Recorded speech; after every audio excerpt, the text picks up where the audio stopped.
Hello everyone, today is episode 6 of the BTW show, and today we are going to be talking about designing personal or public spaces that can be post-COVID-19 ready.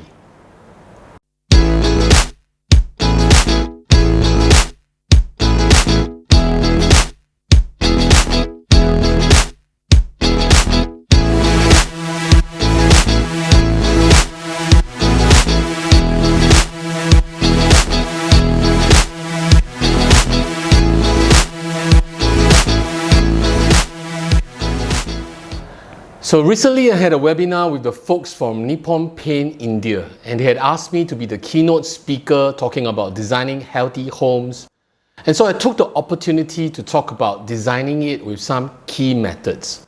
For those who did not get a chance to see that session, I would like to take this opportunity to talk and share ideas that I have brought up in that webinar session itself.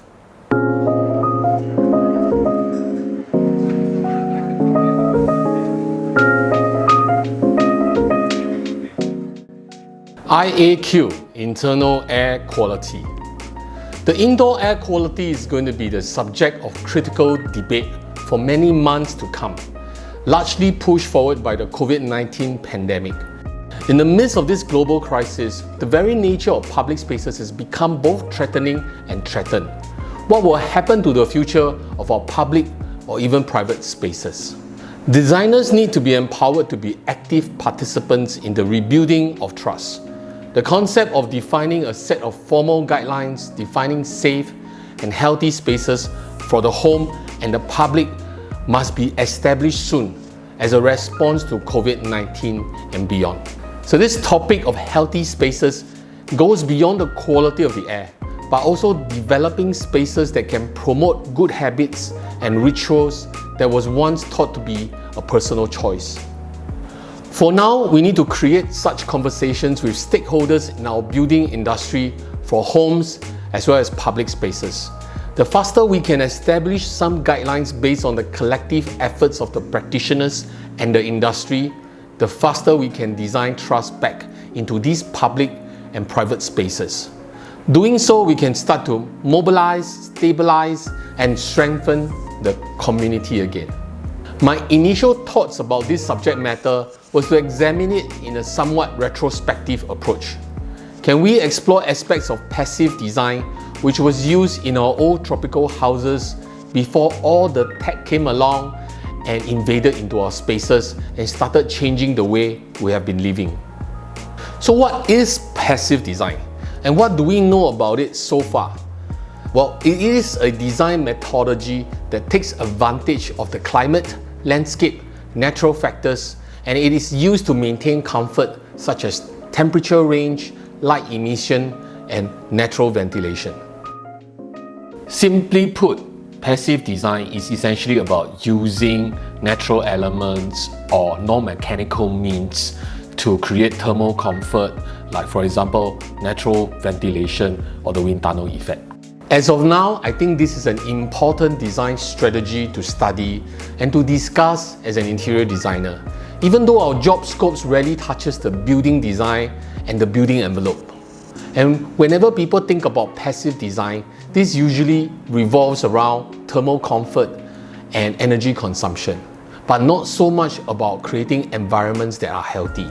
However, having given this much thought and based on the given current situation, I personally believe that this conversation between building owners, architects, designers, and builders need to be engaged, such that we can then engineer an outcome. I call it a designeering thinking. So I'm taking reference from this article that was circulating within the design community. The links to these articles can be found below in the subscription.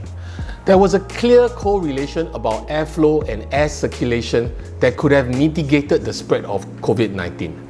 I think these are important discoveries and should be part of the consideration when we design spaces that will be populated by a certain amount of inhabitants past a certain period.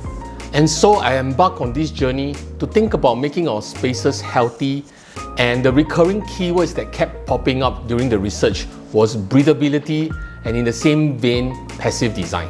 So let's understand a little bit more about current strategies with regards to passive design. There are 5 basic points to cover: designing for the climate, orientation of the building, shading, man-made or natural, insulation, and lastly, sealing. Depending on your country, weather conditions and climate, sometimes the options of allowing the buildings to breathe, like the opening of windows, is not feasible. But given this day and age, and with all the tech available, this should not be an impossible feat. So from these images that you can see how simple structures used in tropical climate can create values in helping the building lower the temperature, simply by shading. This shade can also shield the rain and provide shelter. The second image deploys the understanding and logic of hot air rises and that cold air settles. By raising the building off the ground and increasing ventilation, and using ventilated roof structure to allow the hot air to rise and escape, there are other methods like cross-ventilation, wind tunnel effect, etc. So based on these, we can actually tell that we have gotten it right quite some time ago. This is a drawing of one of our typical shophouse found in Singapore and Malaysia, and built around the 1900s. You can see there's airflow, pitch roofs, shading, ventilation blocks, and it's all done without mechanical means. So what is interesting is that our tropical buildings in this region have been designed and built in this same way since hundreds of years ago. And if you research further and you Google it, and you start to realize that they take the ideas of passive design seriously by determining the location and orientation of the building. They look for things like natural shading elements. This could be in the forms of the hills and trees, and in this case, even coconut or palm trees. So just look at all the Google images I found for the Malay kampong houses. They're always next to some kind of coconut tree. And look at the evolution of buildings past these few hundred years now. And what we see right now is an image of buildings that's all hoarded up. No wonder they call us the indoor generation. So how can our modern buildings and spaces breathe better? One of the ways is to think about ventilation and air circulation with the use of passive design ideas like incorporating monsoon windows. A good example to reference this idea of a monsoon window is to take a look at Woha's award-winning project, Moulmein Rise.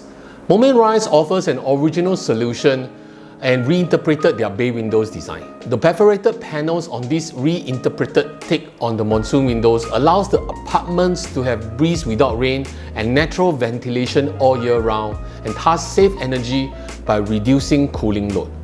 Now, if we couple this idea together with cross-ventilation ideologies as well as air circulation, we just might be able to address the issue of over-reliance on mechanical cooling and at the same time be able to purge stale air that might carry viruses, pathogens, and toxicants. Whilst this debate on what is the best solution in dealing with COVID-19 is still ongoing, there's really no wrong in introducing passive design strategies now. To have well-ventilated space and to cut down over-reliance on mechanical thermal comfort and ventilation is definitely not wrong. There's no better time than now to start exploring these ideas and thinking about adopting such strategies. I hope you have enjoyed today's vlog, and if you have any opinion or suggestions and you want to outreach to me, please feel free to drop a comment or send me an email. I would love to hear from you guys. So subscribe, leave a comment, and give me a like if you enjoyed today's content. Thank you, and I'll see you guys soon next week. Stay safe and goodbye.